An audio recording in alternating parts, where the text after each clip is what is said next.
I never told anyone the real reason I stopped staying after school. Not even my closest friends.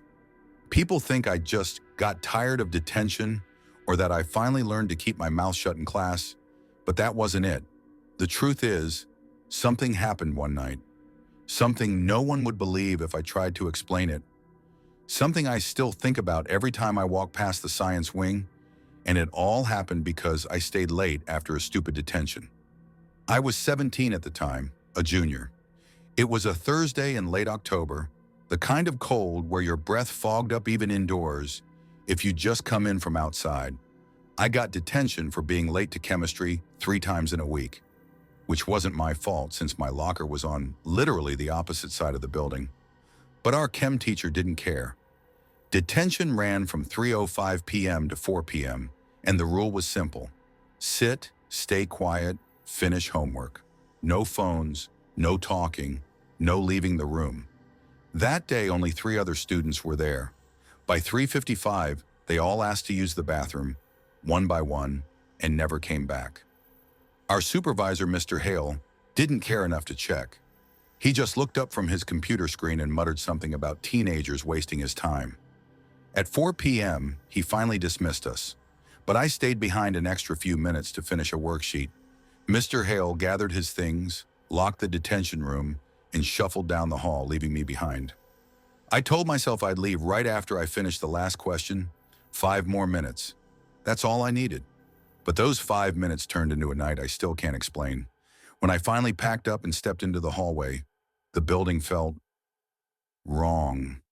Lights buzzed overhead, flickering every few seconds like they were struggling to stay alive. The air was colder than usual. Not school AC cold, but basement cold. I remember hearing the distant hum of the vending machines by the cafeteria. That was normal. But what wasn't normal was how empty the place sounded. Schools aren't supposed to be silent. Even after hours, there's always something. Teachers locking doors, janitors dragging trash cans, kids lingering near the exits. But that night, there was nothing. No footsteps, no voices, not even the echo of someone closing a locker. Just silence. I started toward the main exit, walking past the science wing, which I normally avoided because the motion sensor lights were ridiculously slow. Whenever you walk past a classroom, the lights inside would kick on a second or two later, like something inside was waking up. That night, they didn't turn on at all. Every room I passed stayed dark, pitch black. I glanced at the clock above the counselor's office. It read 4:18 p.m. Too early for everything to be so dark and still. Sunlight still filtered faintly through the high windows, casting long shadows across the floor. I kept walking. That's when I heard it. Footsteps, not behind me, not beside me, above me. Slow, dragging footsteps coming from the second floor. That alone wasn't weird. Janitors sometimes worked up there. But these footsteps didn't sound like boots or work shoes. They sounded softer, like someone walking in socks. One step, another. Pause, another step. I froze because the footsteps stopped exactly when I did. I waited. 10 seconds. 20. Nothing. So I forced myself to keep moving. I passed the staircase that led up to the second floor. The motion light flickered, trying to turn on, but failed, leaving the whole stairwell in half shadow. That's when I saw it. A shape.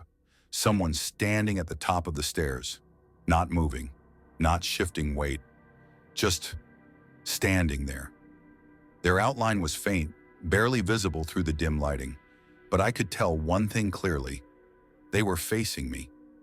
I blinked, and for a moment, I thought my eyes were playing tricks on me. Maybe it was a janitor. Maybe it was some student who got locked in a classroom. But something felt wrong. The figure was too still, too rigid, like they'd been standing there for a long time, just watching. I swallowed and stepped back. The figure didn't move. I kept backing away, my heart pounding so hard it felt like the sound was echoing down the hallway. My backpack thudded against a locker, and the noise broke the silence like a gunshot. The figure twitched, not stepped, not turned, just twitched, like a glitch in a video frame. Then it slowly stepped forward. One step, then another. I didn't wait for a third. I turned and walked fast, not running, but not pretending to be calm either. The exit was maybe 60 feet away. I kept my eyes forward, but I could feel the figure coming down the stairs behind me, one slow step at a time. My breath grew shaky. Halfway to the exit, I heard something. Not footsteps this time. Breathing, right behind me. Slow, deep, almost deliberate. I didn't look back. I just kept walking, my legs shaking so badly I thought my knees would buckle. When I finally reached the double doors and pushed them open, the cold evening air hit me like a slap. I stepped outside. Relief flooded through me.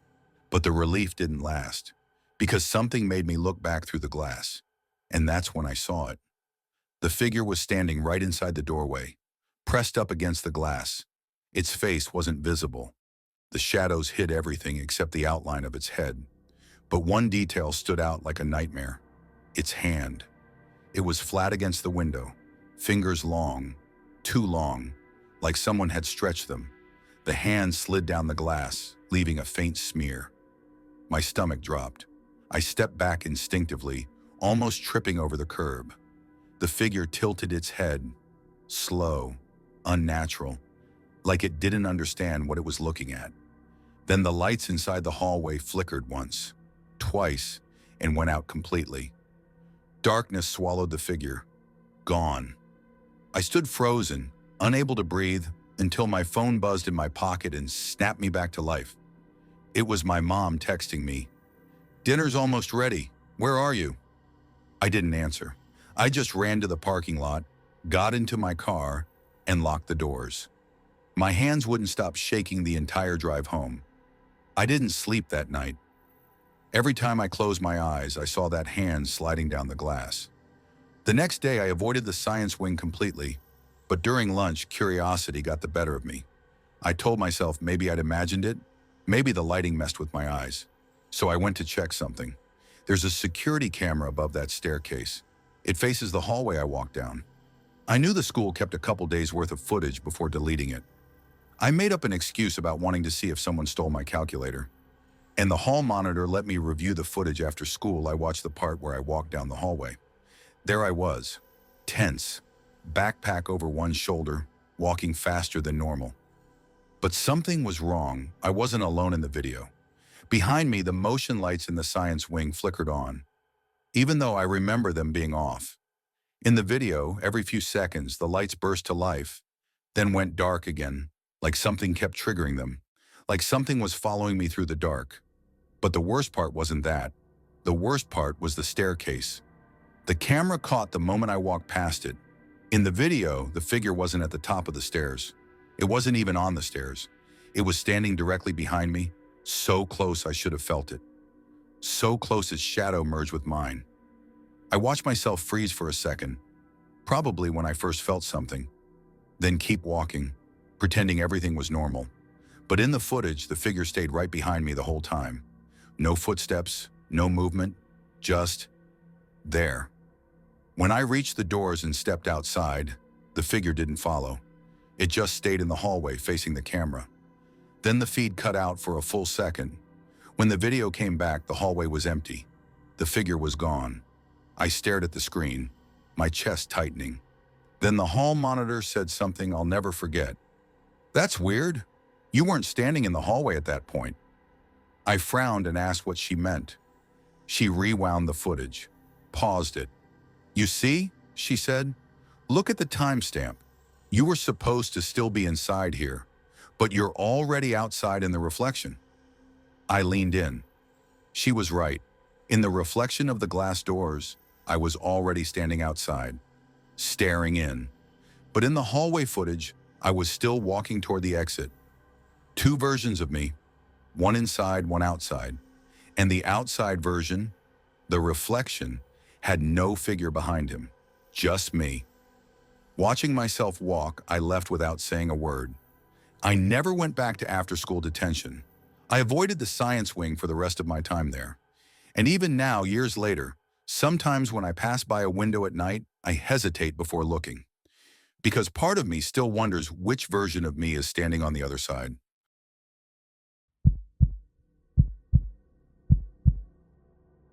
I've had a lot of strange moments in my life, but only a few ever made me question what I thought I understood about people, about danger, about how close something can get to you without you realizing it. This is one of those stories. It happened when I was 16, about a year before the detention incident. Different part of the school, different reason to stay late, but the same feeling, that sick awareness that something was watching me, and that whatever it was, wasn't supposed to be there. It was a Wednesday, early December, sunset at around 5:20 p.m., and the sky had that winter orange glow that always makes the world look a bit too quiet. I stayed after school for a group project in world history. It wasn't even something important, just a presentation about early civilizations. My group bailed on me, of course. Family stuff, missed the bus, forgot, all the usual excuses. So I stayed alone in room 214, trying to finish the slides before the deadline. The classroom had those long, narrow windows that faced the courtyard. Every few minutes, I'd see the janitor pushing his cart across the pavement, or a teacher walking to their car. Normal things. Nothing weird. Around 5:07 p.m., I heard the last bell of the after-school programs ring. That little chime that meant clubs were ending and the building was officially closing in 20 minutes. I rushed to finish. At 5:19, the lights flickered, a warning that they'd go off soon. I packed my bag, saved my slides on a flash drive, and shut down the computer. Before leaving, I glanced down the hallway through the window on the classroom door. It was empty. Most classrooms were already dark. The whole wing had that strange echo you only notice when you're alone. I stepped into the hallway, let the door swing shut behind me, and started walking toward the main exit. 10 steps in, I froze. There was someone in the hallway, not walking, not moving, just standing in front of room 209, a few doors down. A kid, a boy, probably around 12 or 13. That immediately struck me as strange because room 209 was part of the high school wing. Middle schoolers were in the opposite building. He didn't look familiar. I wasn't great with faces, but I knew most students by grade, and this kid didn't belong. He wore a too big backpack that hung low, almost to his thighs, and his hair was messy, like he'd been running his hands through it for hours. But the weirdest part? He was staring straight at the handle of the classroom door in front of him, not touching it, not trying to open it, just staring, like he was waiting for someone to open it from the inside. I cleared my throat softly. "Hey, you good?" I asked. He didn't turn, didn't look up, didn't move. His shoulders were stiff, his head tilted ever so slightly, listening to something. My stomach tightened. I stepped a little closer. "Hey, you okay?" Still nothing. Then I noticed something else. The door to room 209 had a metal latch on the frame, bright silver, a latch that was used only when a classroom was locked from the outside, but that latch wasn't horizontal. It was down, locked. Nobody was inside, and yet the boy stood there waiting, like he expected the door to open for him. I took another few steps until I was only about 10 feet away. "Hey, do you need help?" This time he reacted, not by answering, but by tilting his head a few degrees more toward the doorslow. Unnatural, like he was straining to hear something breathing behind the wood. Something about that movement hit a primal nerve in me. I stopped walking. The boy whispered something, too quiet to understand, but it sounded like numbers, counting. I couldn't be sure. I forced myself to stay calm. "Do you go here?" I asked. Very slowly, without turning, he nodded. But everything in my gut screamed no. Something was wrong with him. His posture, his silence, the way he breathed, fast, shallow, almost vibrating. I looked around for a teacher or a janitor. No one. The hallway lights buzzed softly overhead, and I took another step back, not forward. That's when the boy finally moved. His right arm lifted, stiff, like it weighed more than it should, and he placed his hand flat against the door of room 209, the locked door. His fingers curled slightly, not gripping the handle, not knocking, just resting. Then very quietly he said, "He's still in there." My stomach dropped. "What? Who?" The boy didn't answer. He pressed his ear to the door. I can hear him. I felt a cold wave crawl up my spine. There was no one inside that room I knew because all teachers had left by 5. But the boy spoke again. Fast, low, urgent. He keeps saying he's cold. My body went numb. I wanted to step backward, but my legs wouldn't respond. The boy pressed harder against the door, fingers splayed. He's right here, he whispered. He's trying to get out. A faint tapping sound came from inside the classroom. 2 taps. Pause, 2 more. I swear to God, that's what I heard. I think my breath stopped completely. The boy whispered. He wants me to let him out.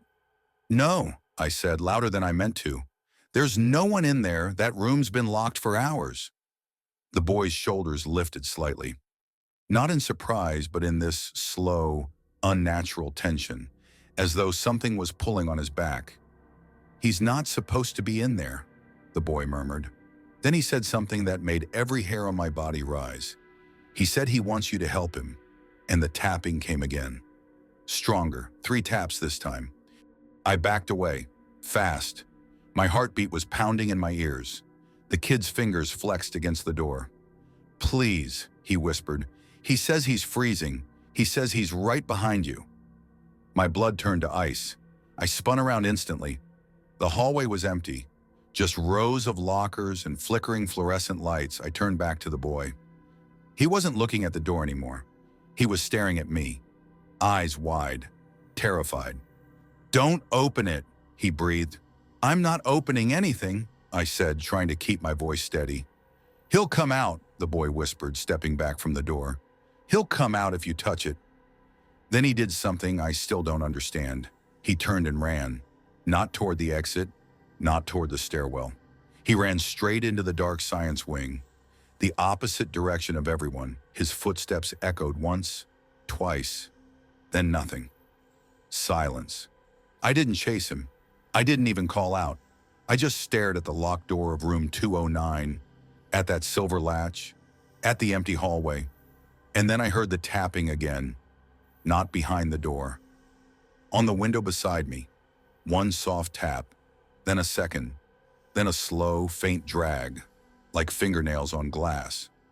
I didn't look. I turned and walked quickly, almost running, toward the nearest exit. I didn't breathe until I was outside in the freezing air. The next morning, I went straight to room 209 before class. The door was propped open, teacher at her desk, lights on, students chatting. Normal. I peeked inside. Nothing unusual. No broken lock. No signs someone had been trapped inside. I found the janitor later and asked if he'd seen a younger kid running around the high school wing the night before. He shook his head. Saw nobody, he told me. Whole building was empty by 5:30. Checked every room. I asked about room 209 specifically. He shrugged. Lights were off, door locked, same as always. That made my stomach twist. I shouldn't have checked the camera footage, not after the last time I tried. But I needed answers. The camera for that hallway faced directly toward room 209. I asked the security officer to let me look. Lied again, said I thought I lost my flash drive there. He pulled up the footage. Playback. Fast forward, 5 o'clock, 5:05, 5:10. There I was, leaving room 214, walking down the hall, stopping near room 209, looking confused, talking to someone. But on the screen, there was no boy, no small figure, no backpack, no one standing at the locked door. It was just me, talking to an empty hallway, staring at an empty door, leaning back as if someone was moving toward me, even though there was nothing there. And when I suddenly stepped back in the video, jerking in fear, there was still nothing in front of me. Nothing tapping, nothing whispering, nothing running away, just me, alone, talking, whispering, backing up, then turning and rushing away. I stared at the screen until my vision blurred. The officer watching with me scratched his head. You okay? He asked. I didn't answer. He leaned closer to the screen, squinting. Wait, that's odd. What? I asked, my voice barely there. He pointed at the reflection in the door's window. "You see that?" he said. "For a second, you look like you're standing behind yourself." My stomach dropped. I leaned closer, and I saw it too. For 2 frames, just 2, my own reflection appeared at the wrong angle, like I was standing behind me watching. Then it vanished. The officer tried to replay it, but the frame glitched, skipped, corrupted. I walked out without saying another word. I never saw the boy again, but for months after, anytime I walked past room 209, I felt this cold pressure on the back of my neck, like someone standing behind me, breathing quietly, waiting for me to turn the handle I never did. I don't think I want to know what would have happened if I had.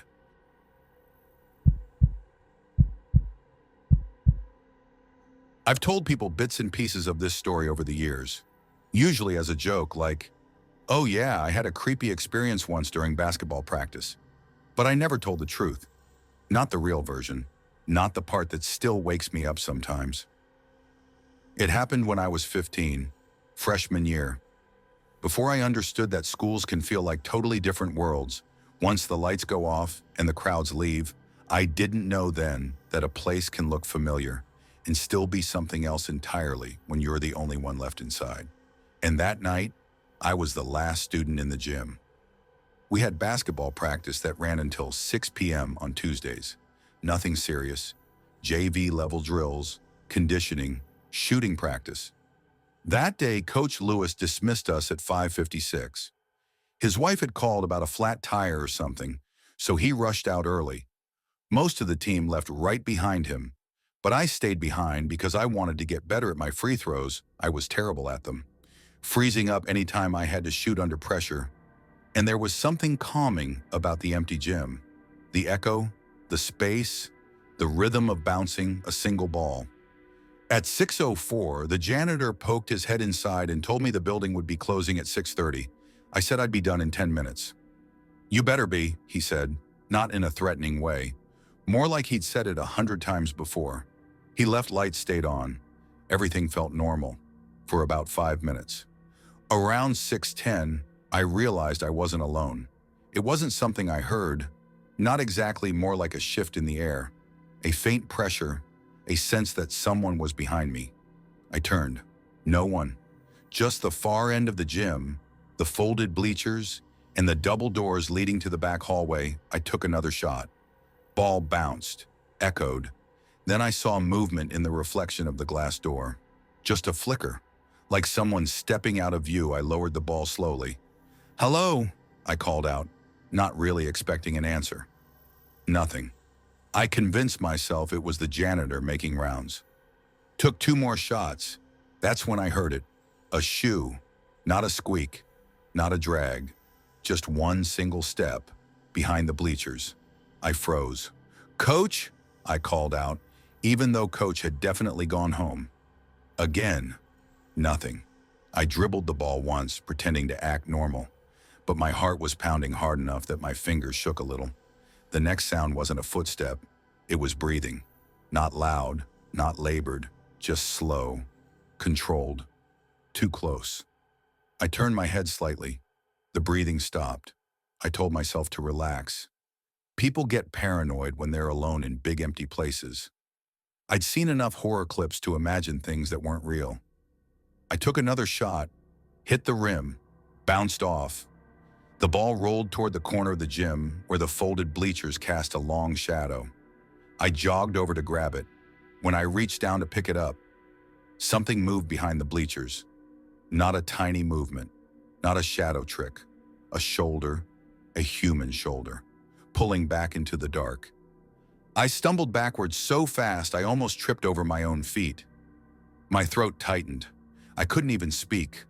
I just stared at the gap between the bleachers and the wall. Someone was definitely there. I felt my pulse thudding in my neck. "Hey!" I managed to choke out. "Who's back there?" No answer. Just a tiny shift of weight, like a foot adjusting on the floor. I ran to the wall near the exit, slapped the light switch that controlled the bleacher area click. The lights flickered, buzzed, then clicked back on. Bright, empty, No one there. My hands were shaking. I grabbed my backpack and started walking toward the main exit fast. When I pushed the door open into the back hallway, the air felt different, colder, stale, like the ventilation had shut off. Down the hall, one single fluorescent light flickered, stuttering like it was about to die. I heard the faint hum of distant electrical wires. Then behind the door I'd just come from, the gym lights turned off, all at once. Clack! My heart lurched. I hadn't turned them off.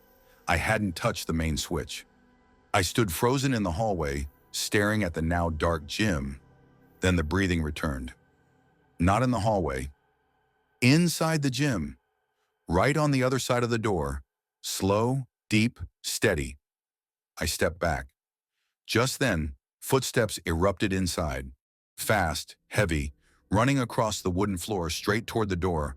I backed up so quickly I hit the opposite wall. The footsteps stopped right at the door. Silence. I held my breath.